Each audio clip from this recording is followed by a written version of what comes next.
Saw weird stuff in that place last night. Weird, strange, sick, twisted, eerie, godless, evil stuff. And I want in. Hello everyone, this is Martin Flink here. UI scale 1, low priority is recommended. That just gives a little bit less priority to JWildfire. And here we go. So the first thing you see here is I'm using a specific UI theme here, Nimbus, which is a standard one. Now one of the little bugs that I found already is when I want to use the one that I like, a darker one, it's kind of nicer on the eyes, especially at night time. If we just basically look at what happens if I close this keyframe editor, down here you can sort of see that spill over. That's not the case in the Nimbus. Nimbus is the one and only one that kind of doesn't. It seems like this is what everything is based on. Anyway, go back to the one that I like, Noir, and here we go. I can live with these little things down here. Right, so the first thing you'd probably notice here is the complete and utter lack of any screenshots or snapshots. This thing here. So what I have to do here, for whatever reason, I don't know if it's something to do with me having an AMD processor or something, but this is what I have to do to start it, to actually see anything here. I'm just running 10 of them, various batches here. So here's something, variation 3D, and some of these things are tougher to kind of see, and you sometimes even just turning off the real time will help you get a better idea of what you're doing. You can either click or drag on these guys or select them from over here. As you can see, we can pick any. You don't even have to click and drag on them. You can actually just move your mouse once it's selected. You can spin your stuff around, and you can also, this is the right mouse button I'm using for that. You can also get all these kind of tooltips around. Any of these parts of the interface will teach you while you're using it. So you just hover over things and you'll find out what they do. Anyway, so here's rotation, and now I want to kind of make it bigger or smaller. I use the wheel on the mouse. And you can do these kind of things easy enough. You can also go to the affine, which is here by default. The affine section is where you basically can change x1, x2. These are the points on this, that's down here. And the y's is up here. And O's are here. The origo is the kind of the center of, if you look at it this way. You can also change the way your triangles look to having various kind of things, crosshairs, rectangle, whatever suits you, or you can even hide them. Now I don't see why you would hide them, because if you want to, you can basically just hide them this way. Just click there and they're gone. Anyway, so here's what you do. You unclick them so that you basically, as you render something quickly, like a preview render, you basically wait for the actual preview to come up, and then you click on, and this is something that you need to have an NVIDIA, recent NVIDIA graphics card, like any of the GTX range, for example. You'll find out more about it on the Facebook group. We can give you a list of the ones that we've tested. The one I'm using is a GTX 1650 Super, which means that it's using the GDR6 faster RAM, which gives you a little bit more speed in the GPU processing and so on. Anyway, so once you click on this, if you have it, if you're running another graphics card, you won't have this benefit. But the beauty of all this is that with the kind of a workstation, even a reasonably cheap one, nothing fancy. I mean, on mine here, I'm running 8 gig in total, and basically I'm not using half of that even. By clicking this anyway, you're basically applying a filter, which is intelligently applied using AI by the NVIDIA code that's using artificial intelligence to denoise the actual picture. All of these settings you'll find in here. Optics denoiser, that means that you can actually use it when you're rendering your final render. And here you see a slider, that's all there is to it. If you drag this one, or you put in a number here you like, or just drag in here instead if you like, with your mouse, left, right, you can quickly then, with the same preview already rendered, try out which setting works best for you. And you basically obviously don't want to lose all the details, but in this case this is way too much. We still see the grain and stuff in here that we don't need, the pixelation. So we can either go backwards a bit and have another look at it through the denoiser. We can compare here and see what we like. Maybe we'll go even a little bit further. I might even go back to, by double clicking here in the corner near the name of the thing, I'm basically resetting it to its default state, which is set up in your settings, where you have your preferences, and there's a lot of stuff in here which you can get lots of support on in the Facebook JWildfire open group. That's where we hang out.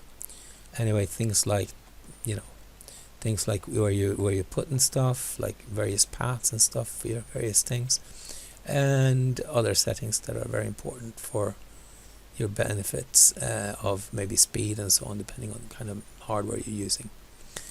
Anyway, we're gonna sort of run before we can crawl here, so let's crawl instead. And there you go, I like that. That actually looks nice. So what you do then, when you're finished setting up something, you played with your controls, which we still have here, of course. The minute you start moving something here, select this one for example, you basically invalidate the current preview. So we can basically then click on this. You don't have to switch those guys off, by the way. You can click on that, but what you're seeing is basically the very, very low grade real-time preview, which is what we're running here, which I forgot I switched off. There you go. Alright, and anyway, so do a quick preview again, and as I said, you can basically set those things up. By the way, if you're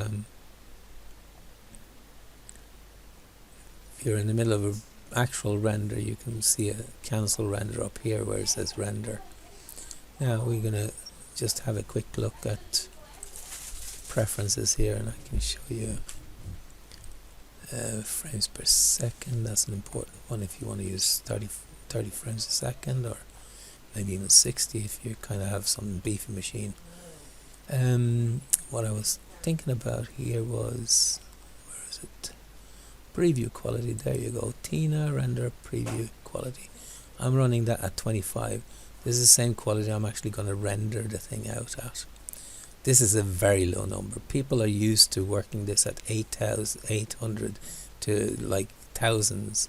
Some people, because the grain you can get inherently in Fractal software is quite annoying, annoying, pardon the pun. So here we go. So yeah, I'm going to run with that, but first of all we're going to brighten it up a bit, and I'm going to just bring up the brightness a fair whack here, maybe bring up the gamma a little bit to get a little bit more separation in the various contrast levels.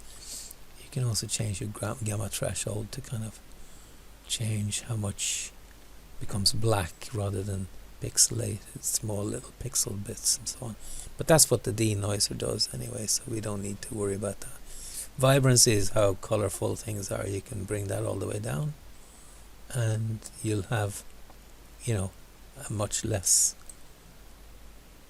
colorful sort of thing here. Okay, anyway, back to the rendering then. So when I'm ready to render, all I have to do is maybe give this a quick save. I can quick save it with an automatic name, or I can give it a title in here and blah blah blah, and save the flame, which is what most people would do.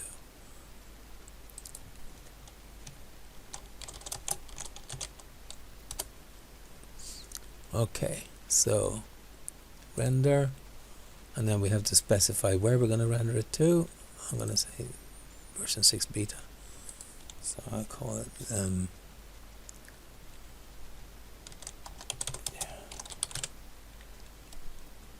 okay, maybe, and that'll do. So as you can see, here is rendering, and it's taking pretty much the same time that the old previews was taken. And this is running at 720p at the moment. And that should now be applying the denoiser on it. So, and that's the result. Not the prettiest thing ever, but you know, at the end of the day, we can go to our windows and open up something a little bit more pleasing. And here, the flame browser, the trick here is you can change the folder where you're looking, where you're keeping your flames. Normally you put that in as a setting in here. Just once you have it set up, you just refresh and it'll come up with dates. And basically there you have kind of quick previews of anything you might want to look at. So here's one that I animated earlier. I just right clicked on it. You can also use the buttons in there, of course. So here we kind of look at something that was animated. So here's how easy it is to animate something. You basically just set up how many frames you want to go, and then you basically go to whatever frame you want to go to. And in this case I made a super simple one. I just set a keyframe in the middle, and because I just went 90 degrees or 180 degrees, sorry, I've basically done a, sort of a, what you would call a double. So 150 frames here should do it. When I now hit play, you'll see it automatically animating the stuff that I set up, the keyframes. And to switch keyframes and adding things and doing stuff here, this is the new thing about version 6. So we can go in here and basically just open up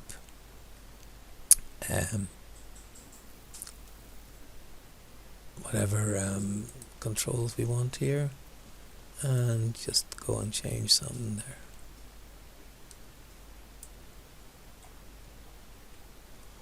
Pick the other one.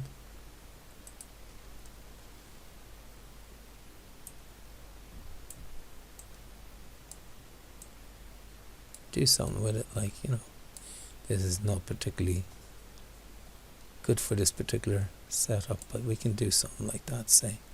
Just play it, and then we'll see that kind of new thing automatically keyframed for us. And you're adding keyframes by just going to the frame you want and changing something, anything. It could be colors, could be positions, anything you like, pretty much. And once you're done here, you can basically go straight to render. And if it's an animated flame, all you have to do to create a video is just go and I'm just going to do a very quick one now, 320 by 180, and just go through it really quick, I'm going to go Q5 because it's going to be just a rough kind of look at it. Render this, and all you have to do is video shoot. Okay, so we can just use the same name, but this time I'm going to type in, force it to be an MP4, which is obviously your MPEG 4.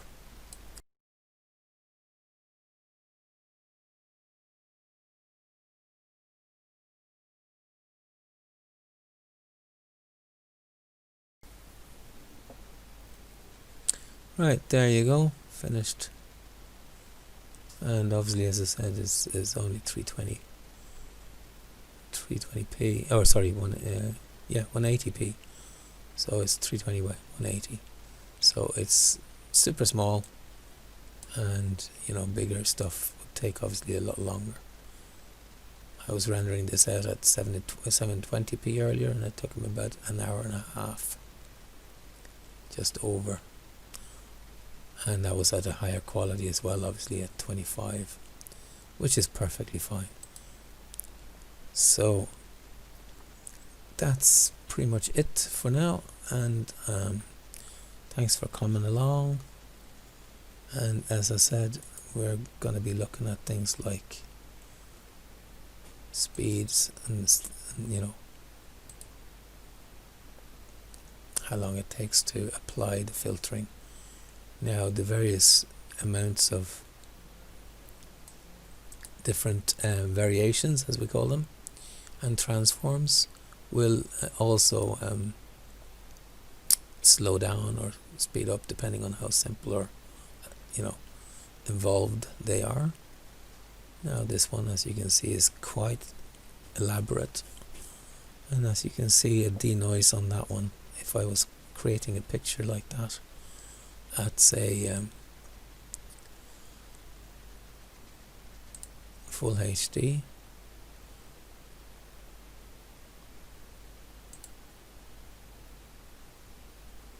it would take a little bit longer, but again, this is set to quality of 5 for the final output, so I'm going to have to change that up to 25, which is what the preview is running at, to get the same result. All these things you can add, resolutions, presets, all those things you can basically just create your own. So you can see here, these are the presets that are coming with this at the moment. I can go in and just say new and add any resolution I want.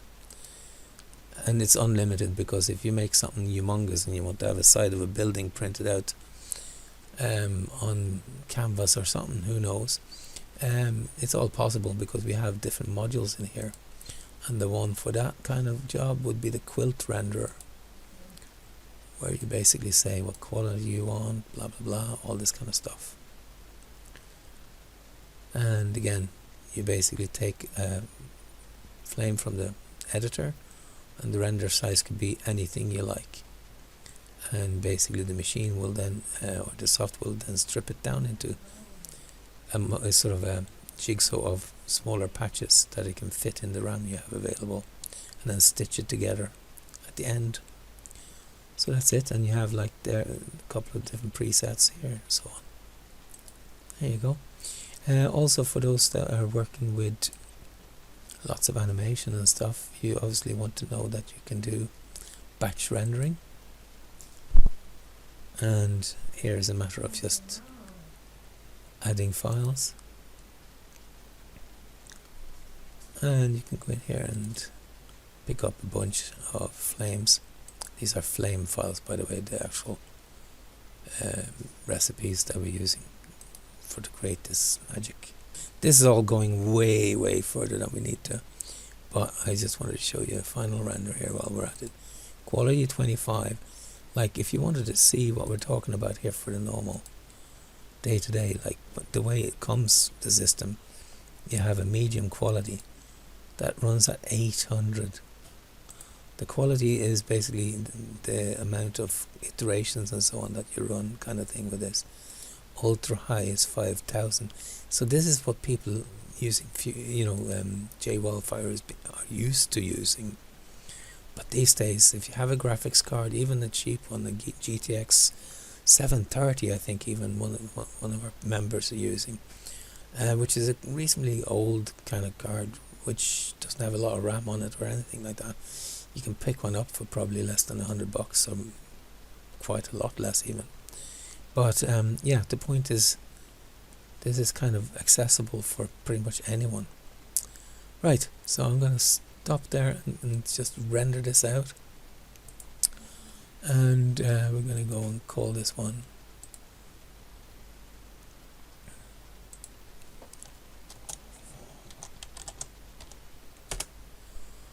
and as you can see, that's taken the same amount of time pretty much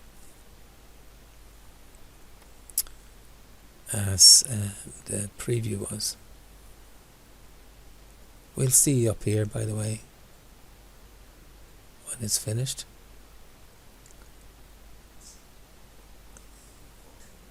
And it'll also have the denoiser, according to the specs here, applied as a post effect automatically.